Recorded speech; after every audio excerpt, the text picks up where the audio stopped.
Good morning, Paul. Good morning, Ajahn Sumedho. So today is Sunday, the 14th of February, 2021. Thank you for making yourself available for some more Dhamma reflections. Today's question is the following. You teach from your experience and have your own way of explaining certain things and choose words and phrasings that some people who are accustomed to reading suttas don't find in the scriptures.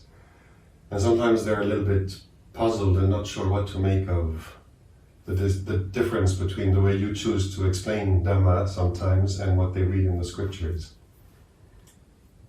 Would you say something about that, please? Well,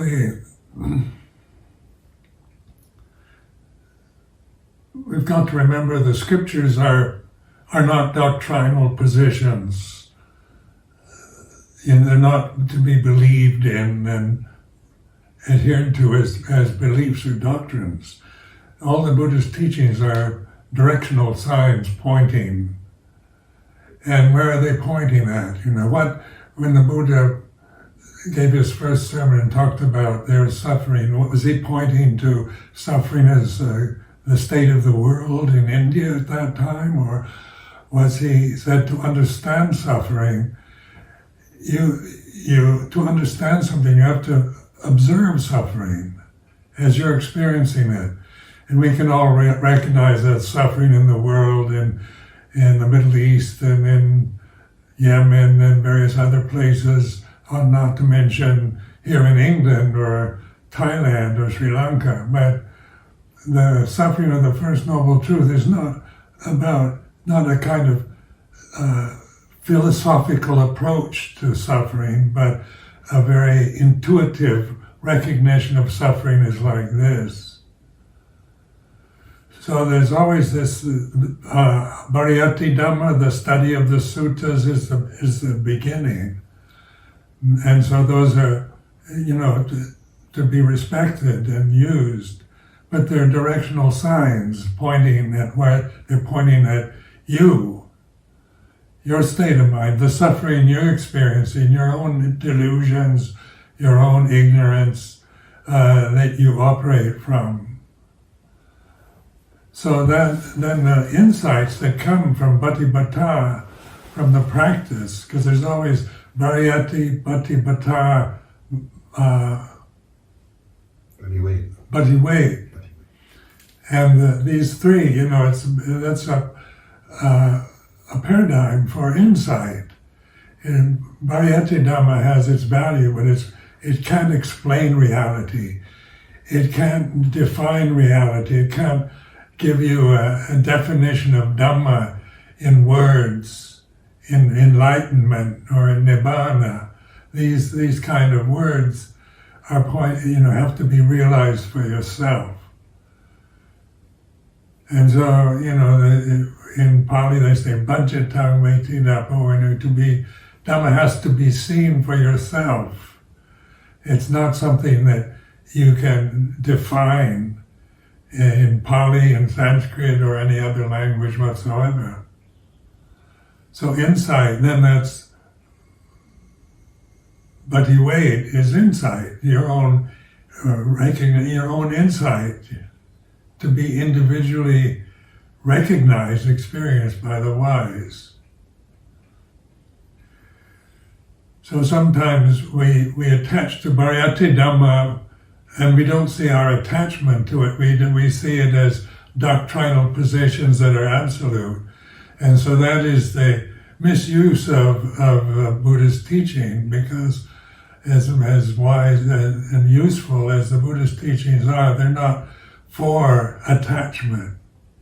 The whole encouragement of the Buddha is to observe, to be the witness. The word Buddha itself, is a Sanskrit Pali word which means witnessing, awakened consciousness. So also, considering my personal background, being brought up in America, born and bred in America, brought up as a Christian, there's always a cultural influence in the way I talk or speak, a Western mindset that is used in the way I use the English language. So, interpreting Pali words or Sanskrit words into English, are you going to have exact equivalents? I mean, I've heard so many arguments among Western monks about the true meaning of dukkha, the Pali word for suffering. And, there's strong views that suffering is not the right word, that it's stress, or they're looking for the perfect equivalent in the English language, English vocabulary, that aligns itself perfectly with what the Buddha meant by dukkha. But it's to be understood, not to be defined. So in Bhatibhata, when you understand dukkha, it means you're looking inward. You're not studying the suffering external. You see a lot of suffering around you, or unfairness, injustices, wars, starvations, droughts, and that's part of planetary life, that is the human karma, really, of everyone. But the suffering we create out of ignorance of Dhamma is to be understood, and to understand something in a profound way, not just a superficial attitude about suffering, is to observe it in yourself. Your own feeling of anxiety or worry about the future, your regrets or guilt about the past, your wanting something you don't have, not wanting to be things the way they are. This is the causes of suffering. Wanting sensual pleasures and seeking happiness through sensuality. When you really observe that desire, kama-tanha, desire for sense pleasures, is a driving force in many people's lives, constantly seeking sensory pleasure, sensory excitement, sensory interest, because the senses are impermanent and unsatisfactory, so you can't stay interested in something permanently. A condition, in an idea, in a religion, in so much of Bhatibhata or practice, meditation practice in Buddhism, is learning to deal with boredom, with anger, with jealousy and fear that it comes and goes in your conscious experience in daily life. It's not trying to get rid of these conditions, not trying to annihilate them. The Buddha made it very clear, it's not an annihilating teaching, it's a teaching of understanding. So this understanding is very profound understanding. It's not knowing about something through the descriptions you find in the scriptures or what some teacher tells you. It's realizing for yourself what suffering is like this. And in my own practice, in the beginning years in Thailand, was a suffering, that in a monastery, learning to fit into a completely new way of life, feeling frustrated that I couldn't understand the language, feeling trapped in tradition, in rules, in things that I had no control over. I had to obey, I had to conform. And the suffering that one creates around conformity or obeying rules or following, not being able to follow your own desires. And so there's this puto, this witness, this awareness, mindfulness, whatever you want to call it, is awareness that not getting what you want is like this, or wanting something you don't have. Like so much of my early experience in meditation practice was through Visuddhimagga, trying to get jhanas according to the instructions in the Visuddhimagga. And, then jhana became a desire. I wanted to get it because I didn't have it. Or samadhi, the way samadhi is given such an elevated state in Buddhist terminologies, is that we see it as something we've got to get. And trying to get, the states of mind, to realize nibbana, to get nibbana is a kind of form of desire, wanting to get something you don't have. So in the First Noble Truth, there is dukkha to be understood. That's the wisdom approach of the Buddha. You start from the way it is, not from nibbana or from enlightenment, but from observing the witness position, the awakened consciousness to the way it is at this present moment, santiti ko akalika Dhamma, apparent here and now, timeless. So, you begin to observe the, regrets, guilt, or things that you regret about your past, what you've done or said in the past, can arise in the present. And attachment to that, either through trying to just involve yourself, get obsessed, indulge yourself with guilt and fear, or trying to suppress it. Those are the two extremes. Trying to indulge in it, get carried away into depressing mental states, or frightened states of mind, or trying to resist it, trying to suppress it. But what is to understand it and not to define it or try to describe it as it has qualities, but suffering is observable very directly. Wanting something you don't have, wanting to get something that wanting to get enlightened because you feel there's something wrong with you. When people start meditating, they usually do it because they feel a lack, a sense of something's missing, something's wrong, and we tend to take that personally. We see it as some kind of personal defect. Either we go to psychotherapists or psychiatrists to deal with our mental states because of the dukkha, the suffering that we're experiencing. There's something wrong, something I shouldn't be, I shouldn't think the way I do, I shouldn't have desires or feelings the way I have them. And then people criticize me and say I should go to a psychiatrist. And so one gets one's messages from external sources, usually, about your worth, about your value as a child, as a boy, or as a girl. And so we developed a sense of identity with the physical form, and then we idolize the physical form, the perfect female form, the perfect male form, and we can define these because they're ideals of taking something like femininity or masculinity to perfection is a mental state we create. It's not like that.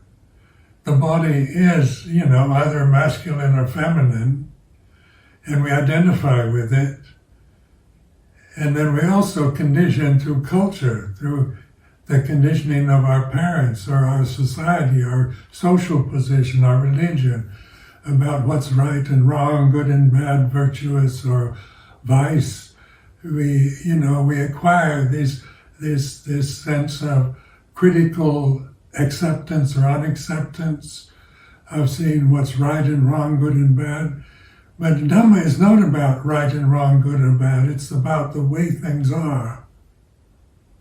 And that you can, when you try to describe the way things are, your mind goes quite blank. If I ask you to absolutely describe this moment clearly in words, your thinking is going to pack up. It'll stop you from thinking. And that's the way it is. But when you search for, it's nice, or it's peaceful, or interesting, or boring, or, you come up with something, but that's an afterthought. That's something you project into the present moment through habit, through wanting to define the indefinable, because the present moment isn't definable, it's knowable. You don't need to define it, describe it, because it's here and now, and it can only be the way it is. So whatever you're experiencing at this moment is like this, rather than you should be, I can tell you what you should be experiencing as some ideal. When I think you should be feeling at this moment, I can intimidate you, if you believe you got a lot of confidence in my opinions, I can intimidate you and tell you how you should feel at this moment. But that doesn't work. You can't feel the way somebody expects you to, but you can only feel the way what you're feeling, whether you like it or not, something else.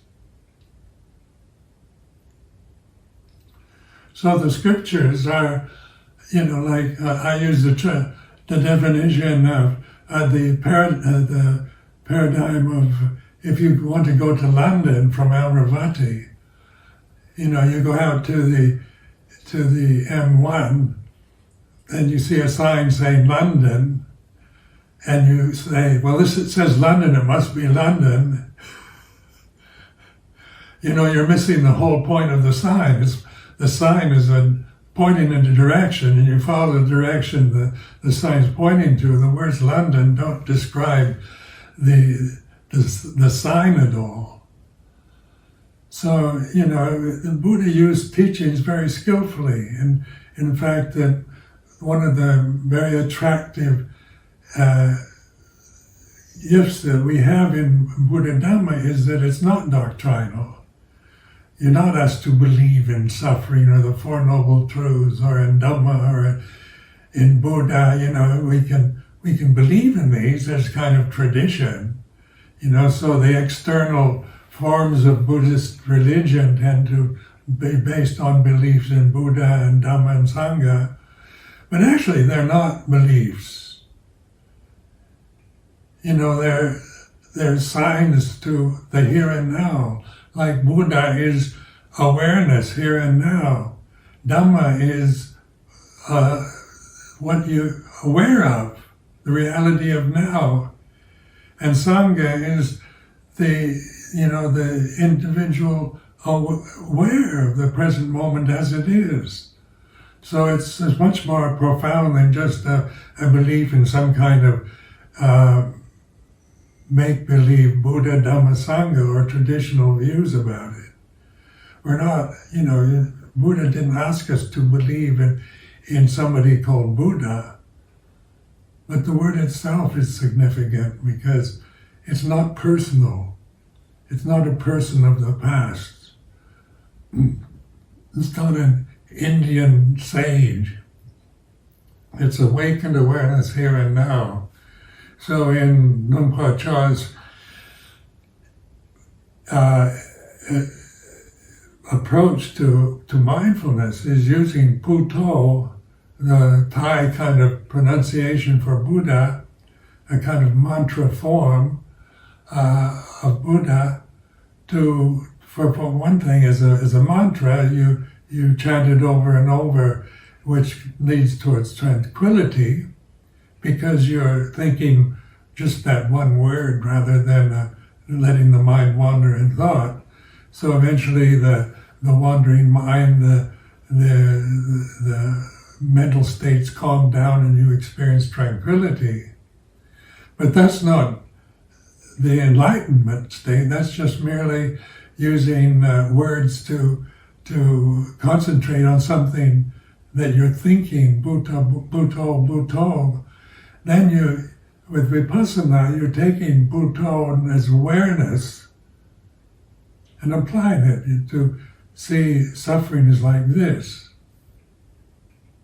So in my early years at Wat Pah Po in Thailand, I began to be aware of wanting, feeling frustrated, not being able to understand the talks that Luang Por Cha would give this feeling of frustration was like this. I began to be aware of frustration as I was actually experiencing it in the present moment, rather than trying to suppress it or rationalize it or believe, follow it. So confusion, mental confusion, desire to run away, to disrobe, were like this. Feeling lonely and lost in a situation and system that I didn't fully understand or fit into was like this. And Luang Por Chah would encourage this kind of reflection, because that's the way it is. You can't just ordain as a Buddhist monk if you're a foreigner, ordain in Thailand, and expect to fit in like it's your natural state, because you're assuming a totally different lifestyle, something that's almost the reverse of what your previous lifestyle was about. But you can observe your own feelings regarding that, your own American viewpoints or opinions about Thailand or Thai forest tradition. These come up. You can't help but operate from your cultural background. It's going to come up, the American attitude towards foreign countries and its own glorification of the American state is like this. And you begin to see that it's just conditioned phenomena rising and ceasing. It's empty. It's not something to grasp and to believe in. So your cultural background, you learn from that. It's like the second fetter, the second thing that binds us to ignorance is what they call Silabhata Paramasa, or the attachment to conventions. And so one of the advantages that foreign monks have when they ordain in Thailand is that you get a reflection about your own cultural biases, your own cultural opinions and views that aren't given much of a reflection when you're living in your own native country. You're having to deal with something new and different, something you don't quite appreciate or understand yet, or you want to. It doesn't, I didn't find Thai culture or anything something I didn't agree with or didn't like. In some ways I actually, preferred it to the American, but it's still trying to look at Thailand through the views of an American conditioned mind, where consciousness isn't conditioned. You don't acquire consciousness after you're born. It's not, an American condition or a Thai condition. It's natural, it's Dhamma. The newborn baby is born in conscious form. If it's not conscious, it's a stillbirth. It's not a live baby anymore. So consciousness, whether it's in a female form or male form or a Thai or an American, black or white person, doesn't matter. It's the same consciousness. You can't label it, you can't own it. And so awakening, like the awakening to the way it is recognizing, realizing the natural consciousness that is impersonal, not culturally, not bound to culture or conventions. It's Dhamma here and now, apparent here and now. It's consciousness apparent here and now. It's timeless. It's experience that is right now, not about remembered experience of the past or imagined experiences in the future.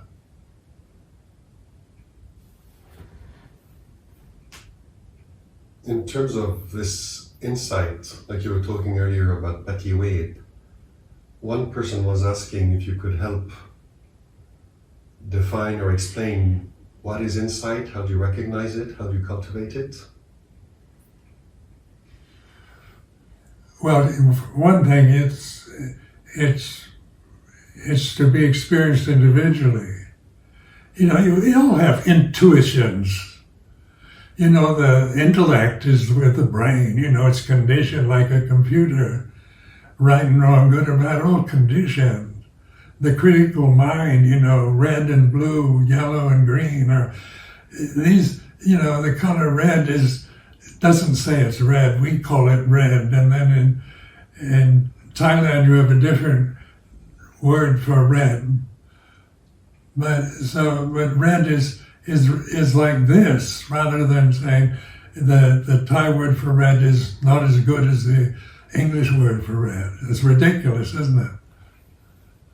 To argue about the words and the way we project onto life, onto nature, our own views and opinions, our preferences, our biases, this is what we do. We're always seeking, looking outward and judging things, criticizing things. And when we look inward, we tend to look at our faults or our weaknesses. So many of us that come to meditation, to Buddhism, to practice meditation, is we're self-critical because we've developed the critical faculty to such a high degree, we turn it inward. And we see mental states we don't like, we have fears, we have jealousies, we're timid or we're self-conscious, we're shy, we want things that are impossible. We have all kinds of strange desires and fantasies that are conventionally considered wrong or bad or crazy, you know, whatever you want to call them. So, you know, the critical mind just won't stop. You know, you think, you know, I look back at my life, basically, I've been a good person when I lived most of my life from childhood. I wasn't a child that enjoyed cruelty or lying or things like that. I wanted to be a good boy. I wanted to please my mother and father. And I wanted to get good grades in school and so forth. So, you know, and so I've never been attracted to crime or to things that are unwholesome. But still, no matter how I develop the good points of my life, the critical habits of mine are so strong. They will take the thing I did wrong and remember it for the rest of my life. So you know, you think of how ridiculous it is. So one time I remember in Wat Pah Pong, in the first year, I was given a kuti, a meditation hut in the deep forest, which I liked very much.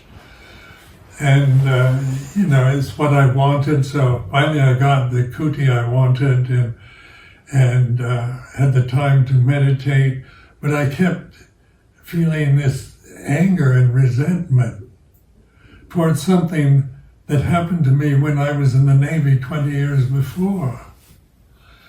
Because I felt, you know, what happened to me in the Navy was unfair. And I'd sit there in my kuti in the forest in Thailand, developing this anger around something over a memory of the past, of feeling being judged and treated unfairly. And it had nothing to do with the situation I was immediately in here and now. I was quite happy with the kuti, I quite liked Luang Por and the monks and the lay people in Wat Pah Pong. You know, the place was a very nice monastery. So the resentment wasn't due to any immediate cause of feeling frustrated or angry, but just remembering some incident 20 years before that had nothing to do with the present situation. So I began to laugh. You know, I thought, this is really foolish, you know, getting so wound up, winding myself up with resentments about the past, when that's not the way it is. Right now, the conditions I'm in is like this, and I'm attaching to a memory of the past that I'm getting obsessed with. I'm obsessed with a memory which is really empty and has no heart, no core to it, no essence. A memory is just empty phenomena. So by reflecting in this way, you begin to see the resentments of the past, or your fears of the future, your worries about the state of affairs of the country, of your family in the future, your children, your parents. What's going to happen to me when I grow old? One can worry about that when you're young. So worry is all about the future. It's imagination that we create in the present, because the future at this moment, here and now, is the unknown, because there's only the here and now. You're experiencing now. The future you just imagine. You'll never experience the future. The conditions change in the now. So the things that change are what we call sankharas, or phenomena, or objects in consciousness. So their very nature is to change. You can't sustain a condition for very long. You can concentrate on it, cling to it and concentrate on it, but you can't sustain that for very long. It's temporary, because the nature of phenomena, of all conditions, is impermanence. And this is verifiable. It doesn't take much observation to observe that all conditions, all phenomena are impermanent and changing. But what doesn't change then in the present moment? What is permanent in the present moment is conscious awareness. Whether you begin to recognize, to have insight into this, it's because it's here and now. You're no longer just following the habits of your likings of love and hate and approval or disapproval. You're observing them. And so that experience is experienced in the present moment, rather than worrying about future experiences that you imagine, or feeling regret or guilt about experiences you remember in the past, which are memories. So insight is, according to that question, insight is knowing this for yourself. Knowing this for yourself. You can only know it for yourself. I can describe insight. It really is using words again for something that is intuitive. So intuition is more on the heart level. You feel life. You feel, you judge things according to your intellect, but you feel. You can pick up atmospheres or environmental situations or moods in yourself or in others through awareness. You very much use that term intuition or intuitive awareness as a contrast to the thinking and the conceptualizing, don't you? Yes. Or the knowing. Because intuition, I remember in my own cultural background, we tend to think intuition is untrustworthy. We think women have a lot of intuitions, but it's untrustworthy. So it has to be defined with the intellect to make it real.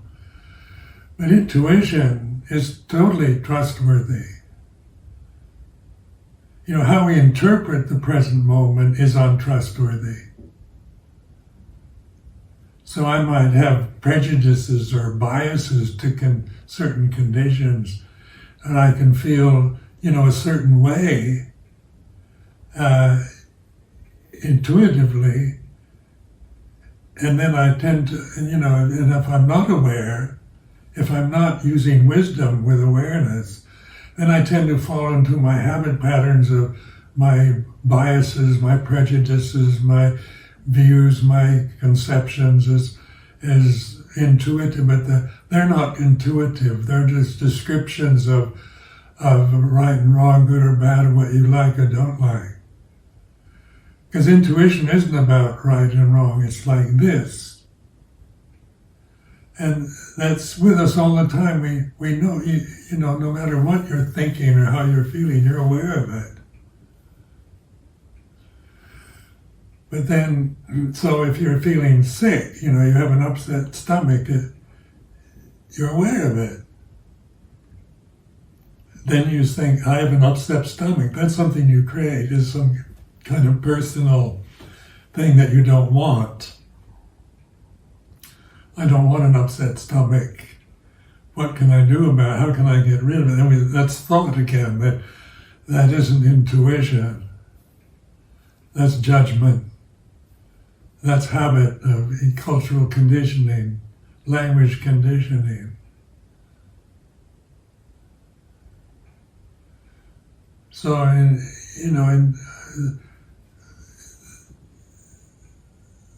men, tend to, we tend to prefer the intellectual side of life, to define things and have everything reasonable and logical. So it's sometimes difficult for us to trust intuition because we don't value it. We don't see its worth. We tend to suppress it. Don't think negatively. Think positively. Don't make a scene, just forget it. Stiff upper lip. Be brave, be a man, Don't give in to your feelings. That's weakness. This is how I was brought up, so you think having feelings is a kind of weakness when it's intuitive, feeling of fear is like this, where the ideal man isn't afraid, he's fearless. You get these superheroes movies and that, they're absolutely fearless. And that's what you're told good, real men are like. But that's not the way things are. Fear is a natural, there's a lot to fear in just the conditions we find ourselves in, having a human body, identifying with it. It's subject to all kinds of possible pain and disease and sickness and criticisms from others, from external sources. So fear is like a primal emotion in the animal world, and all animals have this. It's an instinctual kind of emotion. But we tend to become neurotic with fear because we can be locked up in our safe apartments with all kinds of locks on the door and a guardian dog at the gate, and burglar alarms on the windows, and still sit and have to be terrified of the future because we can conceive the future as something frightening, something we don't want. Now that's neurotic fear that we create when the conditions for fear are no longer, immediate. But we don't. But we intuit. We intuit fears like this. Even the neurotic fear, you become aware of it as, you begin to see there's nothing to fear at this moment. Like sitting here in the conservatory here at Amaravati. There's no immediate dangers lurking outside or anything threatening me. But I can remember being frightened, not now, but in the past, just feeling dread about the future, possibilities for failure or disease in the future. Like this pandemic, COVID pandemic, is rather frightening because we imagine all kinds of possibilities of dying a terrible death in the future from this COVID virus, which is lurking under everything. Behind the bushes. Every person around might be carrying it. You can drive yourself bonkers just by imagining every possibility of COVID, some kind of COVID virus lurking all around you. And yet, you're creating that with thought. It's not that it's wrong or anything, you're not judging it, but you can observing what thinking is. And that's another important issue, is that we tend to believe our thoughts. We believe what we think, and what we think we are, we tend to believe it.